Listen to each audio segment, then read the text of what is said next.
இப்போ நம்ம எந்த இடத்துல இருக்கோம் அப்படின்னு நீங்கள் வந்து பார்த்தீங்கன்னா, அதிகப்படியான ரிச்சஸ்ட் பீப்புள்ஸ் வாழக்கூடிய இன்னொரு பகுதியாக இருக்கக்கூடிய போயஸ் கார்டன் அப்படின்ற ஏரியாவில் தான் வந்து இருக்கோம். மறைந்த முதலமைச்சர் ஜெயலலிதா அவர்கள், சூப்பர் ஸ்டார் ரஜினிகாந்த் அவர்கள் ரொம்ப வருஷமாக அந்த ஏரியாவில் தான் வந்திருக்காரு. தனுஷ் அவர்களோட வீடும் இங்கே தான் வந்திருக்கு. ஸோ அந்த மாதிரி ரொம்பவே முக்கியமான செலிப்ரிட்டிஸ் பர்சன்ஸ் எல்லாருமே இருக்கக்கூடிய இந்த ஏரியாவில் ஸ்ட்ரே டாக் பிரச்சனை இருக்கா அப்படின்ட்டு ஃபுல்லாக அலசி வந்து பார்த்ததில்ல. இங்கேயும் அப்படி பிரச்சனையே வந்து கிடையாது. அப்படியே வெளியே தெரியக்கூடிய டாக்ஸ் எல்லாம் வந்து பார்த்தா அது எல்லாத்துக்குமே காலர் வந்து இருக்குது. இந்த ஏரியாவில் இருக்கிறவங்களோட டாகாக தான் வந்து இருக்குது. ஸோ இங்கே இருக்கக்கூடிய பகுதிகளை எக்ஸ்ப்ளோர் பண்ணி வந்து பார்க்குறப்ப தெளிவாக வந்து தெரியுது ஸ்ட்ரே டாகோட பிரச்சனை இந்த போயஸ் கார்டன்லேயும் இல்லை, போட் கிளப்லேயும் வந்து கிடையாது.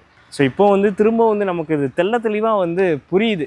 எளிய மனிதர்கள் ஜாஸ்தியாக இருக்கக்கூடிய இந்த ஸ்லம் மாதிரியான ஏரியாஸு, மிடில் கிளாஸ் ஜனங்க ஜாஸ்தியாக நடமாடக்கூடிய ஏரியாஸு, இந்த கடை வீதிகள் இருக்கக்கூடிய ஏரியாஸு, இங்கே தான் இந்த ஸ்ட்ரே டாக்ஸோட ஃபெரோஷியஸான டாக்ஸோட தொல்லை ஜாஸ்தியாக வந்து இருக்குது. ஸோ இந்த நீனான ஷோவில் கோபிநாத் அவர்கள் முன் வச்ச அந்த ஒரு பாயிண்ட் வந்து கரெக்டுன்னு தான் வந்து தோணுது.